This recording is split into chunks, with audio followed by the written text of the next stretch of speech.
നമുക്ക് ഈവനിങ് സ്നാക്കിന് വേണ്ടിയിട്ട് സുഖിയൻ ഉണ്ടാക്കി നോക്കിയാലോ.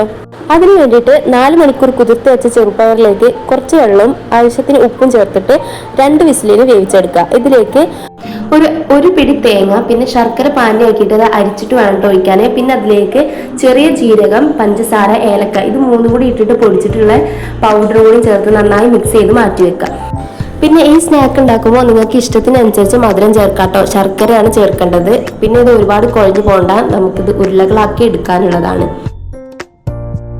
നെക്സ്റ്റ് നമുക്ക് ഇത് മുക്കി പൊരിക്കാനുള്ള മാവ് തയ്യാറാക്കാം. അതിന് വേണ്ടിയിട്ട് ഒരു 5 ടേബിൾ സ്പൂൺ മൈദ, 2 ടേബിൾ സ്പൂൺ കടലപ്പൊടി, 2 ടേബിൾ സ്പൂൺ പഞ്ചസാര, 1 നുള്ളു ഉപ്പ്, 1 നുള്ളു മഞ്ഞൾപ്പൊടി, 1 നുള്ളു സോഡാപ്പൊടി. സോഡാപ്പൊടി ഓപ്ഷണലാണ്, വേണ്ടവർ ഇട്ടാൽ മതി.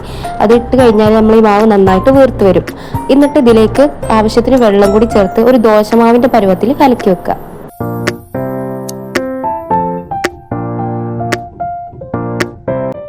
ഇതാണ് കേട്ടോ നമ്മൾ കലക്കി വെച്ച മാവിൻ്റെ പരുവം വന്നിട്ട്. ഇനി നമുക്ക് ചെയ്യാനുള്ളത് ഉരുളകളാക്കി മാറ്റി വെച്ചിട്ടുള്ള ചെറുപയറിൻ്റെ കൂട്ട് ഓരോന്നായിട്ട് എടുത്തിട്ട് ഈ മാവിൽ മുക്കിയിട്ട് നല്ല ചൂടായ എണ്ണയിൽ ഇട്ടിട്ട് വറുത്ത് കോരുക. നമുക്ക് വെളിച്ചെണ്ണയിലും സൺഫ്ലവർ ഓയിലും വറുത്ത് കോരാൻ പറ്റും കേട്ടോ. നിങ്ങളുടെ ഇഷ്ടത്തിനനുസരിച്ച് എണ്ണ യൂസ് ചെയ്യാം. ഇത് നല്ല ടേസ്റ്റുള്ള ഒരു ഈവനിങ് സ്നാക്ക് റെസിപ്പിയാണ്. എല്ലാവരും ഒന്ന് ട്രൈ ചെയ്ത് നോക്കുക.